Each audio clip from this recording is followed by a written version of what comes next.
Okay. So, మనం last క్లాస్‌లో April month తాలూకా transactions అనేది చూసాం. సో, ఇప్పుడు మే మంత్ ట్రాన్సాక్షన్స్ అప్లై చేయాలంటే F2 ప్రెస్ చేసుకొని ఇక్కడ ఏం చేయాలంటే మనం మే మంత్ తాలూకా డేట్ అనేది మనం క్రియేట్ చేసుకోవాల్సి ఉంటుంది. అయితే ఇక్కడ మనకేంటంటే Varma paid cash 4500 to offset ప్రింటర్స్కి పే చేస్తున్నాడని చెప్పాడు. ఓకే.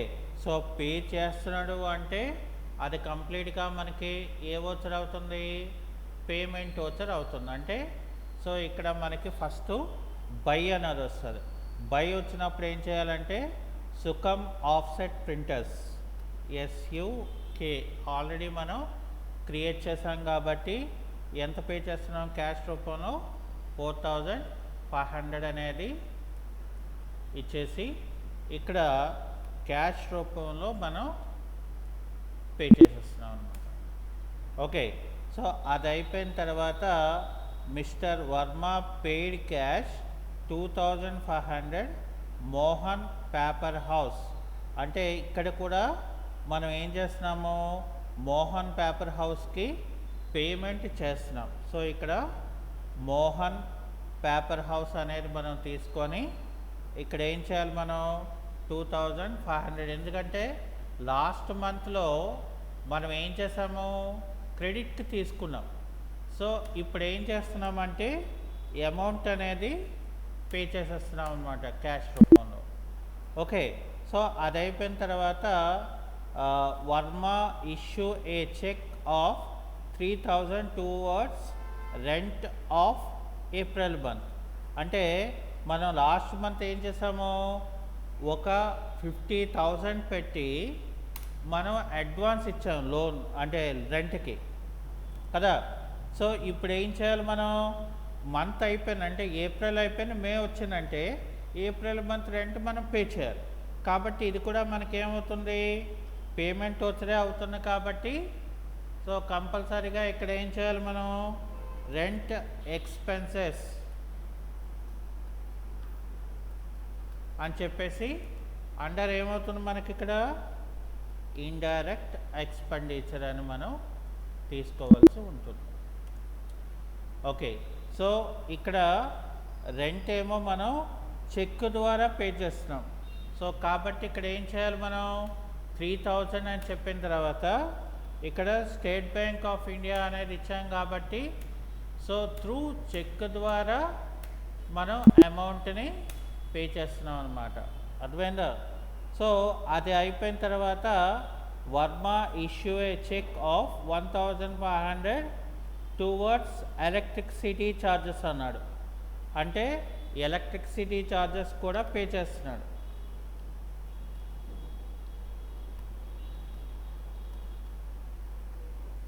సో ఎలక్ట్రిసిటీ ఛార్జెస్ అనేది కూడా మనకి ఇండైరెక్ట్ ఎక్స్పెండిచర్ అవుతుంది.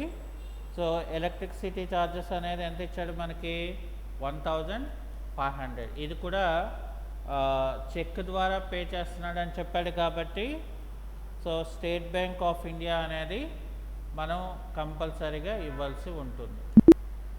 ఓకే. సో అది అయిపోయిన తర్వాత Varma issue a cheque of 12,700 toward salary of the April month. Before మంత్లో స్టాఫ్ని అపాయింట్మెంట్ చేసుకున్నాడు. ఈ మంత్లో ఏంటంటే శాలరీని చెక్ ద్వారా పే చేస్తున్నాడు. సో కాబట్టి ఇక్కడ ఏం చేయాలి, మనం ఆల్ట్ సి అని చెప్పి శాలరీ ఎక్స్పెన్సెస్ అని చెప్పి ఇది కూడా మనం ఇండైరెక్ట్ ఎక్స్పెండిచర్ అని చెప్పేసి ఇది ఎంత పే చేస్తున్నాం, మనం 12,700 అనేది మనం పే చేస్తున్నాం. సో ఇక్కడ చెక్ ద్వారా పే చేస్తున్నాం కాబట్టి స్టేట్ బ్యాంక్ ఆఫ్ ఇండియా అనేది మనం ఇక్కడ రాసిస్తాం. అది అయిపోయిన తర్వాత మళ్ళీ ఇక్కడ Varma paid cash 200 towards miscellaneous expenditure అన్నాడు. సో ఇక్కడ ఏం చేయాలి, మళ్ళీ ఆల్సీ అని చెప్పి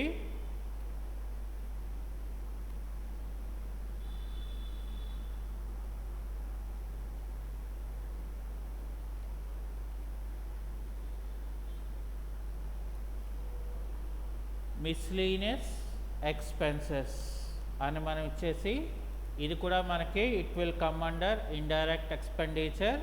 ఇది క్యాష్ రూపంలో ఒక 200 పే చేస్తున్నాడట. సో ఇక్కడ మనం 200 అనేది మనం రాసుకొని ఇక్కడ సేవ్ చేస్తాం. తర్వాత వర్మ పేడ్ క్యాష్ 1100 టువర్డ్స్ మొబైల్. ఎందుకంటే లాస్ట్ మంత్ ఏం చేసాం, మనం మొబైల్కి తీసుకున్నాం సెక్యూరిటీ డిపాజిట్ పే చేసి కదా. సో మరి ఈ మంత్ మనం అమౌంట్ పే చేయాలి కదా దానికి. సో అందుకని ఇక్కడ ఏం చేస్తాం మనం, ఇది కూడా పేమెంటే కాబట్టి ఆల్ట్ సి అని చెప్పి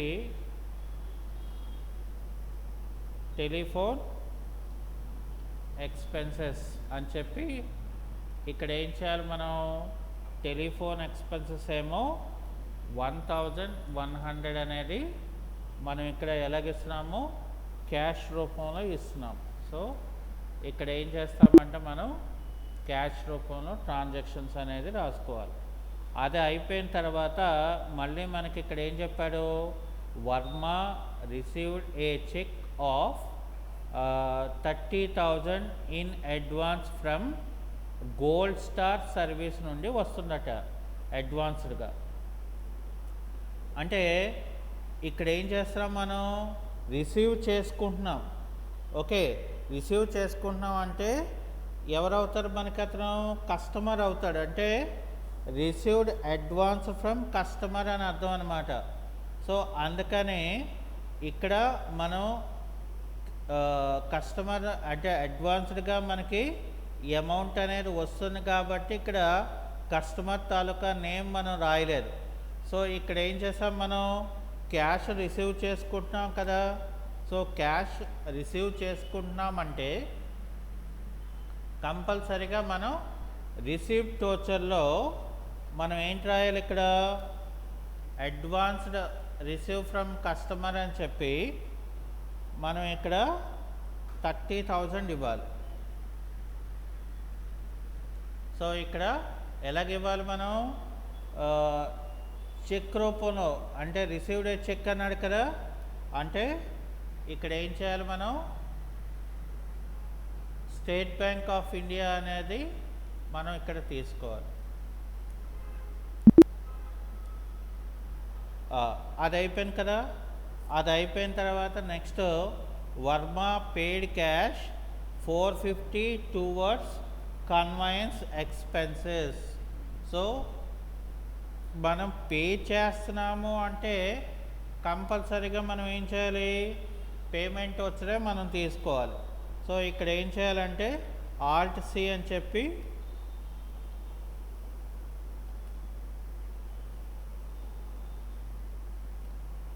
కన్వయన్స్ ఎక్స్పెన్సెస్ అని చెప్పి ఇది కూడా మనం ఇండైరెక్ట్ ఎక్స్పెండిచర్ అని చెప్పేసి ఇక్కడ ఏం చేయాలి, మనం 450 రూపీస్ అనేది మనం ఇక్కడ రాసుకోవాల్సి ఉంటుంది.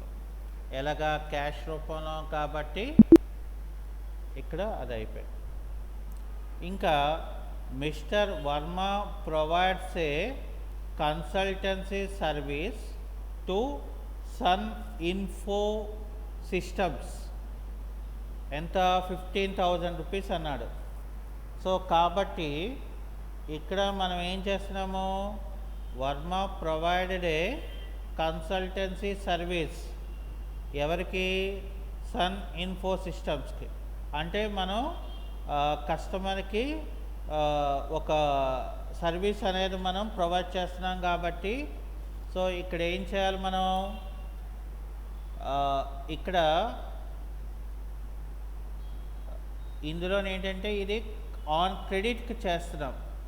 సో ఆన్ క్రెడిట్కి మనం చేస్తున్నామంటే సో కంపల్సరీగా ఇది ఏం చేయాలి, మనం F8 వోచర్లో మనం రాసుకోవాలి. సో కాబట్టి ఇక్కడ ఏం చేయాలి, మనం ఇందులో సేల్స్ వోచర్ అని ఉంటుంది.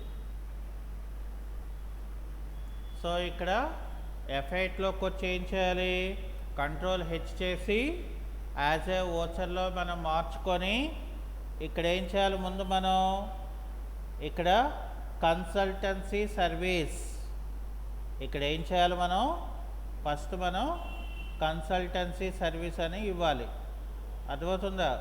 సో ఇక్కడ ఏం చేయాలంటే మనం already consultancy revenue, so consultancy revenue అనేది ఏంటంటే సేల్స్ అకౌంట్ అవుతుంది. సో కాబట్టి ఇక్కడ ఏం చేయాలి, ఆల్ట్ సి అని చెప్పి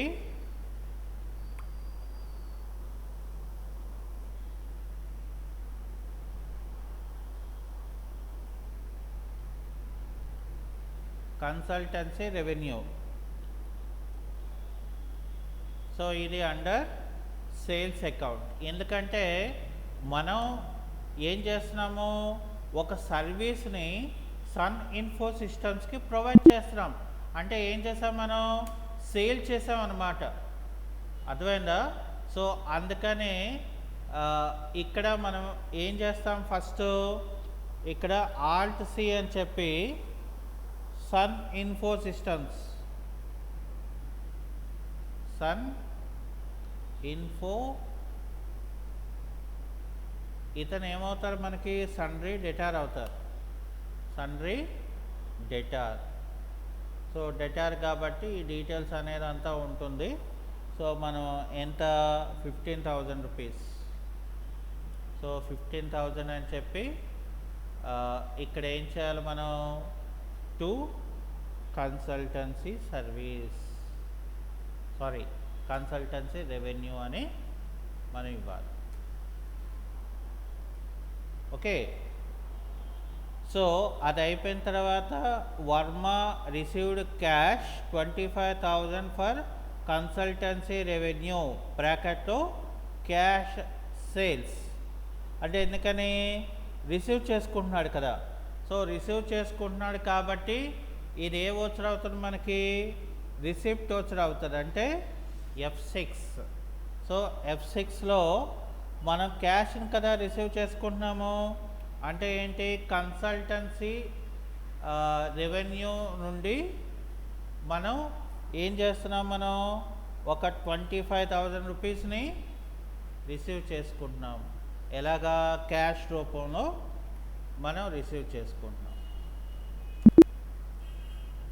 ఓకే, సో అది అయిపోయిన తర్వాత mister Varma provided A consultancy service of 90,000 to gold star service and received balance amount of 30,000 in cash after adjusting the amount of 60,000 received advance from gold star service.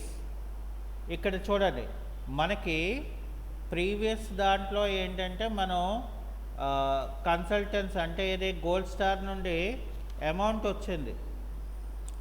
Okay, so వీడేం చేస్తున్నాడంటే ఆ బ్యాలెన్స్ని clear చేస్తూ ఇక్కడ మళ్ళీ మనం రాసుకోవాలి. అంటే ఇక్కడ ఏంటిది, సో కంపల్సరీగా ఇక్కడ మనం ఇది ఏ వోచర్లో రాసుకోవాలంటే సేల్స్ వోచర్లో రాసుకోవాల్సి ఉంటుంది. సో ఇక్కడ ఏం చేయాలి మనం, ఇందులోని F8 అనేది మనం సెలెక్ట్ చేసి Ctrl+H కొట్టి ఇక్కడ యాజ్ వోచర్ అని చెప్పి ఇక్కడ ఏం చేయాలి మనం, బై క్యాష్. సో ఇక్కడ క్యాష్ అనేది మనం ఇక్కడ క్యాష్ దగ్గర మనం 30,000 ఇస్తాం. ఇచ్చేసి ఇక్కడ మళ్ళీ మనం ఏం చేస్తాము, 2 అని చెప్పి ఇక్కడ నేను consultancy revenue, so consultancy revenue ఏమో ఎంత, 90,000. సో దాని తర్వాత మళ్ళీ మనం ఇక్కడ బై దగ్గర అడ్వాన్స్ ఫ్రమ్ కస్టమర్, ఇందాక మనం అడ్వాన్స్ ఫ్రమ్ కస్టమర్ ఉన్నారు కదా.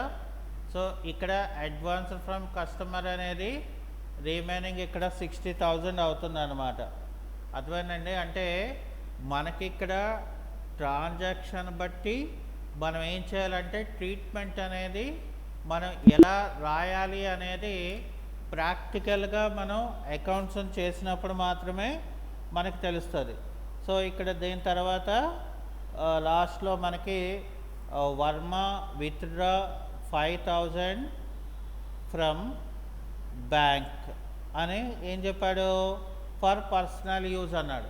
సో కాబట్టి ఇక్కడ ఇది ఏమవుతుంది మనకి, పేమెంట్ వచ్చర్లో ఇక్కడ ఆల్రెడీ డ్రాయింగ్స్ అనేది ఉన్నది కాబట్టి, సో డ్రాయింగ్స్ అనేది ఇక్కడ 5,000 రూపీస్ అనేది మనం ఇక్కడ ఎలాగివ్వాలి, మనం స్టేట్ బ్యాంక్ ఆఫ్ ఇండియా అంటే బ్యాంక్ నుండి విత్డ్రా చేసుకుంటున్నాం కాబట్టి, సో ఇక్కడ ఏంటంటే పర్సనల్ పర్పస్ కింద మనం తీసుకున్నాం. సో ఇది అయిపోయిన తర్వాత మళ్ళీ మనం ఏం చేయాలి, ఇక్కడ డిస్ప్లే మోర్ రిపోర్ట్స్లోకి వెళ్తే ఇక్కడ నాకు ట్రయల్ బ్యాలెన్స్ అని ఉంటుంది. So depend on the trial balance అనేది ఏంటంటే మనం ఆ యొక్క మోడిఫికేషన్ ఆఫ్ ద ప్రాబ్లం మనం చేసిన దాన్ని బట్టి ఇక్కడ ఏం చేస్తామంటే దాని తాలూకా ట్రయల్ బ్యాలెన్స్ అనేది మనకి ఇక్కడ ఎపీర్ అవుతుంది. ఓకే, సో ఇక్కడ డే బుక్ వచ్చేసరికి ఆ మంత్ ట్రాన్సాక్షన్సే మనకి కనిపిస్తాయి. ఓకే,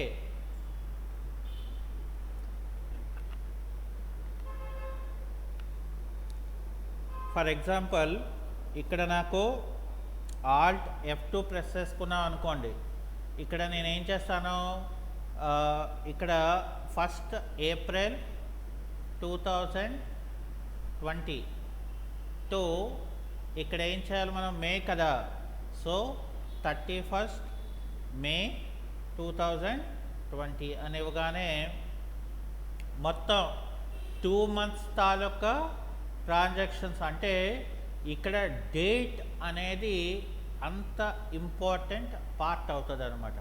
అంటే మన యొక్క ట్రాన్సాక్షన్స్ని మనం వెరిఫికేషన్ చేసుకోవడానికి, అలాగే ఈవెన్ ఇక్కడ క్యాష్ ఫ్లో ఇక్కడ చూసారా ఆటోమేటిక్గా డిపెండ్స్ ఆన్ ద మంత్ బట్టి నాకు అక్కడ గ్రాఫ్ పేపర్ అనేది మనకు అక్కడ డిస్ప్లే చేసి చూపించేస్తుంది అనమాట. అందుకనే ఇక్కడ ఏంటంటే మనం రాసే ట్రాన్సాక్షన్స్ బట్టి మనం ఇక్కడ ఏం చేయాలంటే వాటిని ఎలాగ క్రియేట్ చేసుకోవాలి అనేది ఇక్కడ చాలా చాలా ఇంపార్టెంట్. ఓకే, సో అది మనకి ఈరోజు క్లాస్.